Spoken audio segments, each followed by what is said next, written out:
Vou saudar aqui mais uma vez a presença do presidente da Federação Árabe Palestina do Brasil, a FEPAL, Walid Rabah. Walid Rabah, bom dia. Bom dia, caríssimo Anderson, toda a audiência do Faixa Livre. É um prazer estar com vocês mais uma vez e também sempre faço questão de expressar gratidão aos veículos de comunicação não hegemônicos, aos quais a questão palestina deve muito, muito mesmo.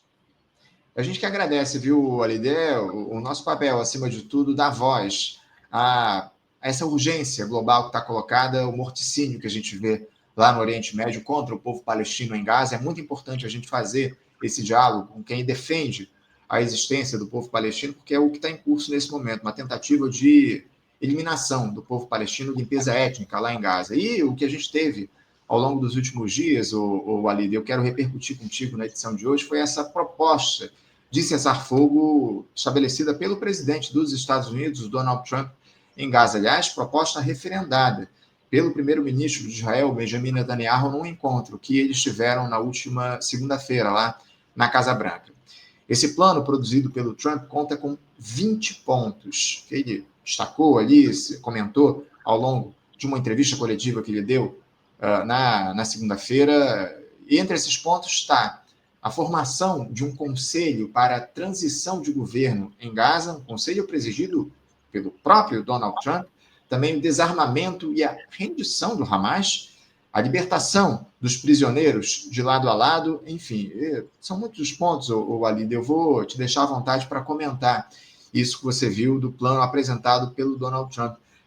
Você deve ter se debruçado, evidentemente, a respeito disso ao longo dos últimos dias. Como é que você vê esse plano? Você acha essa proposta produzida pelo Donald Trump como a solução efetiva para esse morticínio que a gente tem em Gaza, ou ali?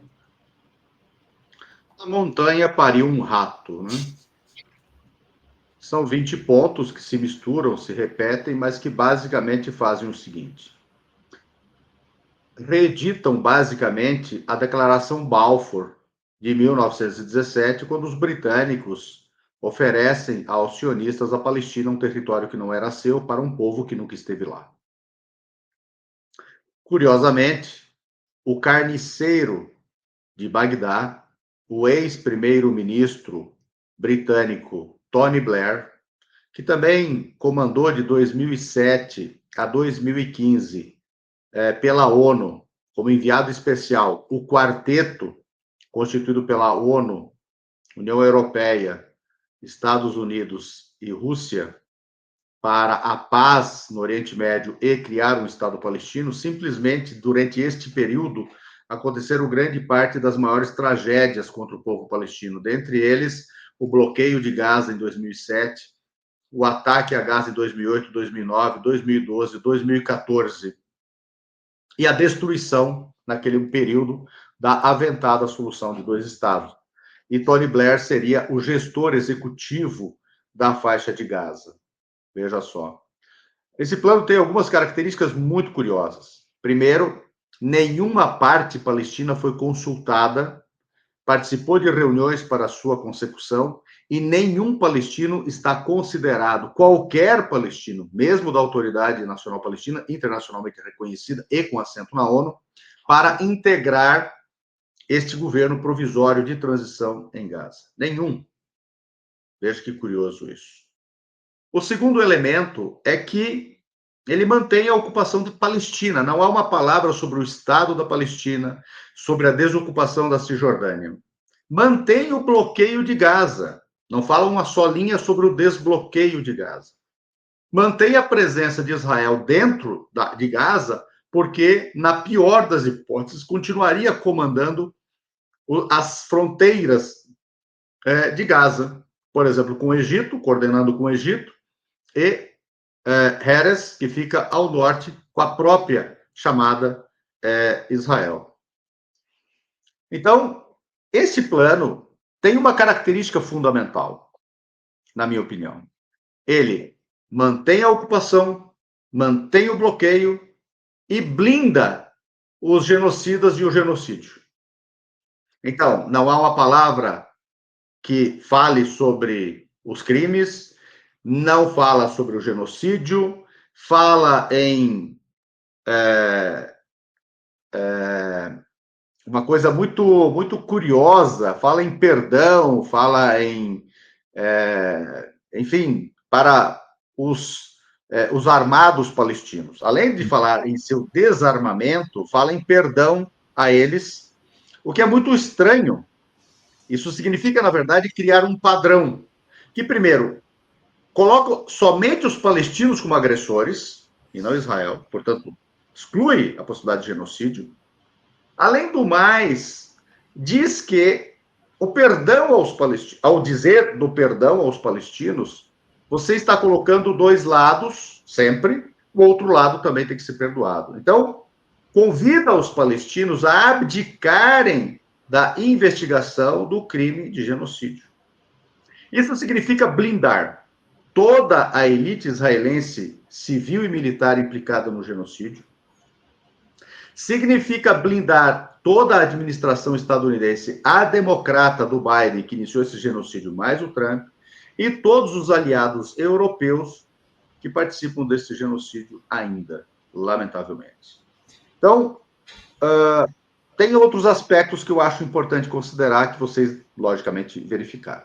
Ele fala em troca de reféns, eles adoram falar reféns, por prisioneiros palestinos. Bem, de 7 de outubro até 23, até hoje, foram encarcerados, segundo o Escritório de Estatística Central da Palestina, 18.200 palestinos, dos quais 16 mil, mais de 16 mil, na Cisjordânia, os outros 6 mil em Gaza. Eles falam da libertação de apenas 1.950 e apenas de Gaza. Criaram um estoque em masmorras israelenses para libertar perto de apenas 1/10. Alguns foram libertados antes e alguns morreram.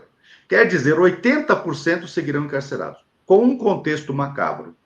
Na segunda-feira, um comitê especial do parlamento israelense difundiu que aprovou uma recomendação de emenda à legislação israelense, criando a pena de morte para sequestrados armazenados em masmorras israelenses, cujo crime é, única e exclusivamente, resistir à ocupação e declarar o direito à autodeterminação do povo palestino.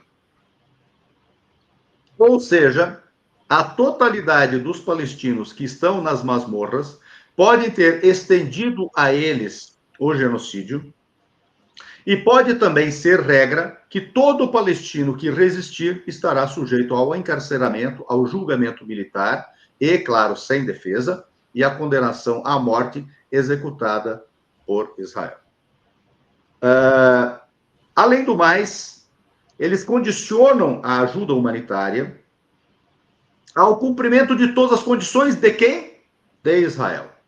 Portanto, qualquer pretexto unilateral de Israel simplesmente, primeiro, retoma as hostilidades em sua forma bélica mais destrutiva e encerra o ingresso de ajuda humanitária, com uma armadilha muito curiosa.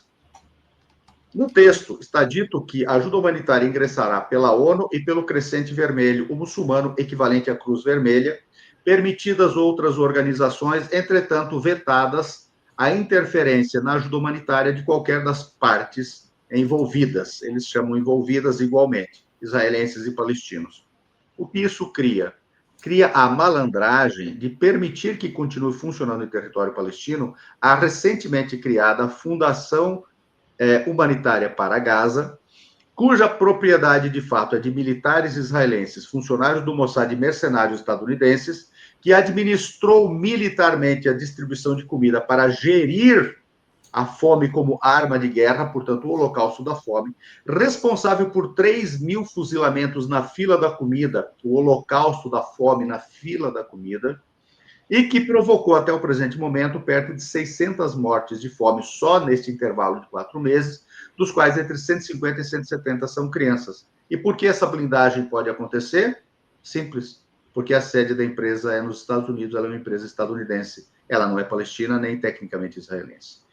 Grosso modo, para finalizar, e aí sim nós podemos ter um debate aqui, nós temos a reedição do Acordo do Século, incerto no nos acordos de Abraão do primeiro mandato do presidente Trump, nos quais a Palestina restava aceitar o seguinte: primeiro, toda a soberania aérea, marítima e terrestre seria exercida por Israel. As fronteiras terrestres, portanto, alfândega e imigração, também controlada por Israel. O subsolo palestino só poderia ser explorado com autorização e em coordenação com Israel. Portanto, inclusive, o petróleo que há em Gaza. Uhum. Além do mais, os blocos de assentamento seriam reconhecidos como área soberana israelense, razão pela qual o exército israelense continua, só que armaram uma intrigante forma de interpretar isso. O exército israelense seria o garantidor da segurança externa palestina. E os palestinos, em suas relações internacionais, deveriam se abster de manter relações com estados hostis a Israel, ou interpretados como tais, e romper com aqueles que mantêm as relações que no futuro venham a ter problemas com Israel. E, finalmente, a cereja do bolo. A administração Trump, em seu primeiro mandato, reinterpretou o direito internacional, dizendo que os Estados Unidos deixavam de entender que as colônias israelenses implantadas em terra palestina confiscada colidiam com o direito internacional. Eles utilizaram uma metáfora muito curiosa, dizendo que não eram mais incompatíveis com o direito internacional. Foi com isso, e aqui eu finalizo, que eles reconheceram Jerusalém como capital israelense, ou seja, se não é mais incompatível com o direito internacional, a soberania se estende a Jerusalém Oriental, não é mais dos palestinos. Os colonatos podem permanecer e ser soberanos em território palestino, restando aos palestinos, quando muito, 8 a 9% do seu território histórico, e 61% da Cisjordânia passa a ser também de soberania israelense, e foi com base nisso também que eles determinaram, reconhecendo como área, território israelense, sob soberania israelense, integrante do seu território, as colinas ocupadas do Golã. Portanto, estamos diante de uma farsa que mistura desde a Declaração Balfour com os Acordos de Abraão e o Acordo do Século reeditados, com uma só diferença. Isto se dá em 4 anos posteriores ao primeiro mandato do Trump. Ou seja, o Trump pega um serviço feitinho de genocídio do maior extermínio humano de todos os tempos, proporcionalmente, que não é do Trump. Nunca esqueçamos disso, é dos democratas. É isso, é isso. Você detalhou muito bem o que é esse plano do presidente dos Estados Unidos, Donald Trump, para cessar fogo lá em Gaza. O Donald Trump ontem, ele deu 3 ou 4 dias para o Hamas analisar esse plano produzido por ele, referendado pelo Netanyahu. Daqui a pouco, inclusive, a gente vai falar sobre esse personagem, o premier de Israel, o que ele disse ontem a respeito dessa proposta feita pelo presidente dos Estados Unidos. Já contrariou o que havia sido colocado no dia anterior. Daqui a pouquinho eu vou falar sobre isso. Mas, diante de todas essas alegações que você trouxe, desses detalhes a respeito do plano, da proposta de Donald Trump, você acha que o Hamas ele deve aceitar esse cessar-fogo imposto pelo presidente dos Estados Unidos? Em primeiro lugar, quero deixar muito clara a minha posição sobre isso. Essa cretinice de colocar que é o Hamas que deve aceitar, o lado palestino não é apenas o Hamas. O Hamas representa, quando muito, 1/4 a 1/3 da vontade política palestina. Nenhum palestino foi convidado, convocado para debater o seu próprio destino. E segundo, isto mantém uma narrativa absolutamente farsesca de um lado palestino, que eles adoram falar que é o Hamas, criminoso e que deve aceitar unilateralmente aquilo que está sendo imposto de cima para baixo. Isso é absolutamente inaceitável. Se a soberania sequer é palestina neste plano, do que eles estão falando de aceitar ou não aceitar? Este plano foi gestado única e exclusivamente pelos Estados Unidos, os donos do genocídio, e pelos perpetradores, executores no terreno do genocídio, Israel, na pessoa de Netanyahu e seu assessor especial, Bremer. Então, não há que se falar em aceitar ou deixar de aceitar. A julgar que o lado palestino, que eles adoram falar de Hamas, fosse aceitar, ele poderia aceitar tudo, menos uma coisa, que é o chamado perdão ao lado palestino ou coisa que o valha, no caso sempre ao Hamas, nesse acordo, que significa acabar com a investigação do crime de genocídio e acabar com os genocidas. Não há que se falar nisso em hipótese nenhuma. Você faz uma observação importantíssima, viu, Walid? Porque o Hamas, evidentemente, não representa a integralidade do povo palestino. Você trouxe um detalhe importantíssimo que tem passado. Nem em Gaza. Nem em Gaza, é isso. E isso tem passado ao largo da análise de muita gente, quando você traz essa questão. Muito importante você fazer esse acerto. Agora, o Walid, eu queria falar também sobre o que o premier israelense disse no dia de ontem, porque o Netanyahu falou que não apoiou a criação de um Estado palestino nessa região que ele teve com o Donald Trump. Um dos pontos desse projeto era justamente esse, a possibilidade da construção de um Estado, o reconhecimento do Estado palestino.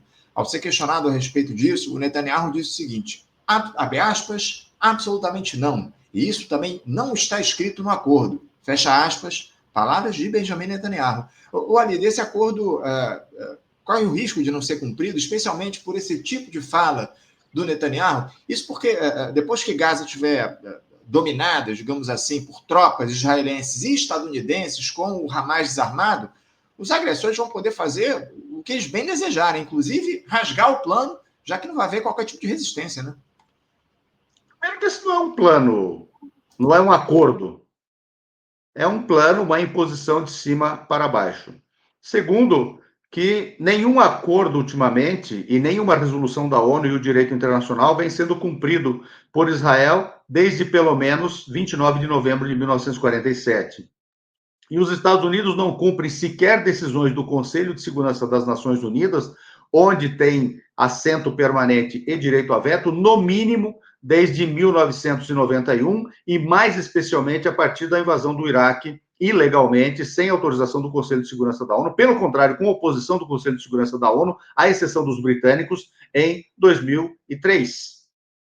Então, isso está absolutamente posto. Segundo, que falar em desarmamento é algo absolutamente estúpido. Porque, veja, diante de tudo que eles porventura tenham dito que o lado palestino estivesse armado em Gaza, qual é o armamento que é capaz de parar um genocídio de uma nação como os Estados Unidos, que tem o poderio aéreo que tem, o poderio missilístico que tem, as bombas de uma tonelagem jamais vista na história humana de bombardeamento convencional aplicado sobre Gaza? Qual foi o armamento palestino que impediu a mortandade hoje atualizada em 78.500 mortos, 3,6% da demografia de Gaza? Isso em um número subestimado. A maior matança de crianças, a maior matança de mulheres, 80% do território destruído, 92% das casas destruídas, todos os hospitais destruídos, todo o sistema elétrico destruído, todo o sistema agrícola destruído, 97% dos animais, Anderson, exterminados em Gaza. Todas as padarias destruídas, inclusive reconhece isso no suposto acordo pretendido pelo Trump, que ele fala em reconstrução dos hospitais e das padarias, reconhece isso. Fala em libertação de mulheres e crianças, reconhece que houve sequestro de mulheres e crianças no próprio texto. A única coisa que o Trump disse, Netanyahu disse, eu sempre confundo os genocidas, que o Netanyahu disse que serve é que no acordo não está falado do Estado palestino. É óbvio que não está falado. Precisava o Netanyahu dizer isso?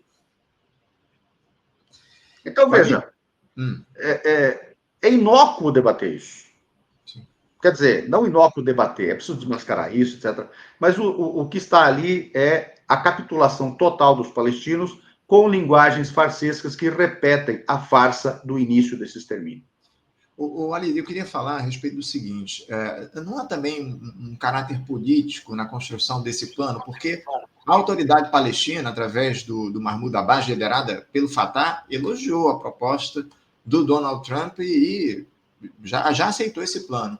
A questão é que o Hamas, que é o principal adversário político do Fatah, além de ser um grupo de resistência armada, isso vai produzir o enfraquecimento ou talvez até o desaparecimento do próprio Hamas. Isso também não é do total interesse do Mahmoud Abbas e do Fatah, Ali?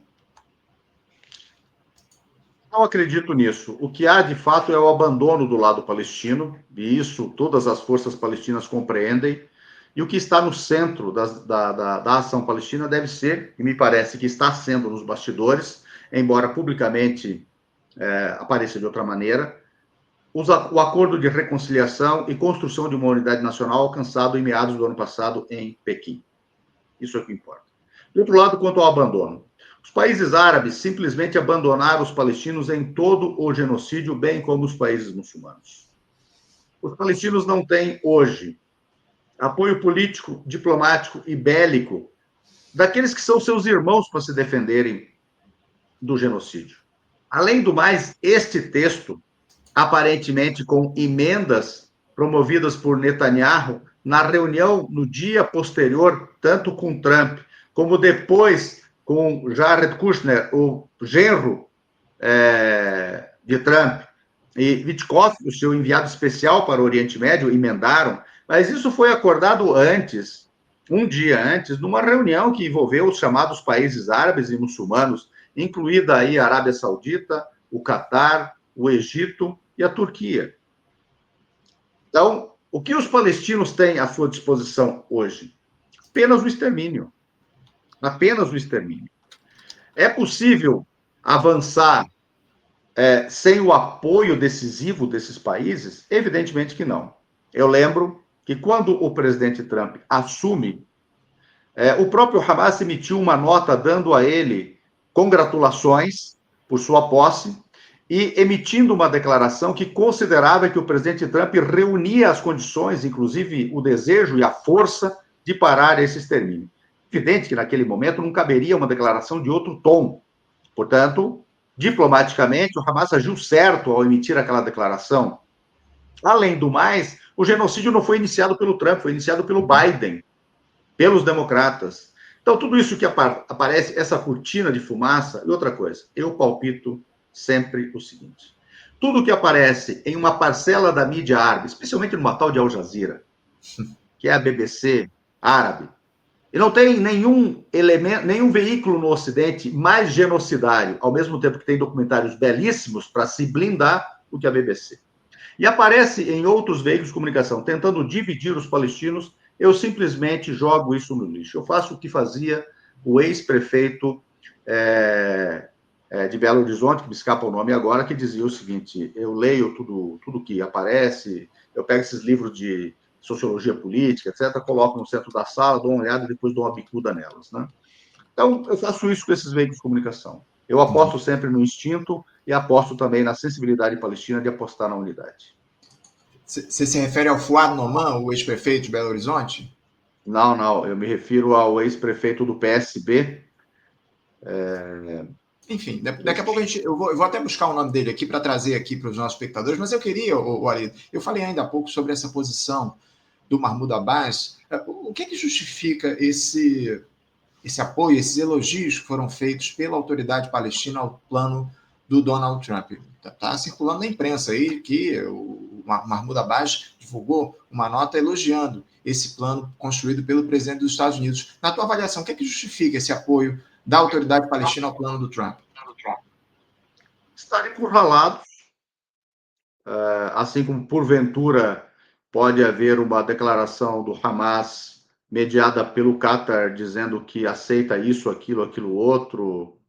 Os palestinos estão encurralados e este é um momento trágico da história palestina, talvez o mais trágico da nossa história desde a Nakba, entre 47 e 51.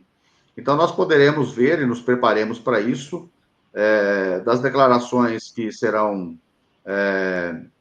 trazidas em breve por outros atores e que, infelizmente, decorrem desse momento trágico, como eu disse em momentos anteriores e repito agora, em virtude dessa situação absolutamente draconiana que nós estamos vivendo. O Ali, a gente está chegando aqui no tempo que a gente combinou para fechar o nosso papo. Eu queria falar um pouco sobre a posição você citou ainda há pouco essa questão, falar sobre a posição dos atores internacionais em relação a esse plano produzido pelo Donald Trump, especialmente os países da região, ali do Oriente Médio. Parece que o Catar, o Egito e a Turquia estão pressionando o Hamas a aceitar esse plano, esse projeto do Donald Trump. Como é que você vê a postura desses atores, especialmente, mais uma vez, dos atores ali da região, do Oriente Médio e também do Brasil? Ainda não vi ainda um posicionamento efetivo do governo brasileiro, pode ter passado ao largo, enfim, mas o fato é que eu não vi uma posição do Brasil. Mas em relação a, especialmente o que o Catar, Egito e Turquia disseram, pressionando o Hamas a aceitar esse plano, como é que você vê esse tipo de posição? Eu acho que é diferente de pressionando, embora possa ser também. Catar e Turquia são os principais patrocinadores do Hamas e são os principais patrocinadores da desconexão de Gaza do restante da Palestina. São os principais patrocinadores da derrota da unidade palestina. São os principais patrocinadores, eventualmente, da despalestinização de Gaza, portanto, a sua desconexão permanente do restante da Palestina, razão pela qual sempre apoiaram o maior erro histórico palestino, que foi a bicefalia, um pseudo-governo em Gaza, autoproclamado, e um governo frágil, sem unidade com o restante da Palestina, em Ramallah, supostamente reconhecido internacionalmente, etc. Então, esses são os patrocinadores, são aqueles que, de fato, são os fiadores da vertente palestina, da vertente de opinião e de visão de mundo representada pelo Hamas. Eu acho que isso tem escapado às análises. Eu, francamente, acho muito estranho que isso escape às análises. Eu não vejo por que esconder isso. Nós temos que falar sobre a Palestina com muita abertura, com muita tranquilidade. Uma coisa é torcer pela Palestina, como é o meu caso. Uhum. Também, como é o meu caso, estar à frente da luta palestina com outros atores, eu não sou o único, vivo a condição provisória e circunstancial de presidente da FEPAL, então cumpre um papel institucional neste caso. A outra coisa é fazer análise fria. Quem não analisa friamente não é capaz sequer de torcer adequadamente. Quem não consegue enxergar que o seu papel é ficar no meio da tabela e não cair para a segunda divisão, não sabe nem torcer para o time de futebol seu. Eu acho que isso tudo precisa entrar na balança, né? Uhum. Sem dúvida. Agora, Sem dúvida. aqueles que querem esconder as coisas, eu vejo muita gente romantizar a luta contra o imperialismo, fazer de conta que a Síria não foi destruída, que a Líbia não foi destruída, que o Iraque não foi destruído, que o Líbano não foi destruído, que a Palestina não foi destruída, que o Iêmen não está destruído, que o Sudão não está destruído, que os países árabes, ditos árabes ricos e petrolíferos, reconhecem Israel e são aliados dos Estados Unidos, estão construindo uma OTAN árabe. Quem enxerga isso, eu não sei o que está fazendo no mundo. Porque isso é para cego enxergar. É para cego enxergar. Até pessoas mal intencionadas enxergam isso e relativizam as suas colocações. Quero aqui fazer uma consideração. Pode não agradar algumas pessoas. Eu acho muito estranho o palestino que se diz de resistência ter comemorado um degolador chegar ao poder na Síria. Eu não consigo entender isso. Eu não consigo entender, inclusive, que resistência é essa. Porque se os degoladores na Síria são resistência, nós devemos nos retirar da luta. Não tem sentido. Uhum. Não tem sentido nenhum. Uma coisa é lutar contra o despotismo, o déficit de democracia e o déficit de liberdades civis em muitos dos regimes resultantes dos acordos secretos de Sykes-Picot e da administração rigorosa da descolonização do pós-Segunda Guerra Mundial. Isso é uma coisa. A outra coisa é colocar degoladores no poder, funcionários da OTAN no poder, pessoas que integraram a Al-Qaeda para destruir o Afeganistão, destruir o Iraque, destruir a Líbia, destruir o Líbano. Todos aqueles que atuaram para, inclusive, mergulhar no passado o Líbano em guerra civil, e com isso participaram indiretamente ou diretamente alguns atores dos massacres de Sabra Chatila em 82, da deslocalização da OLP pela primeira vez para longe da contiguidade com o território da Palestina ocupada. Claro, isso é uma análise muito longa, não é para o nosso programa de hoje, enfim.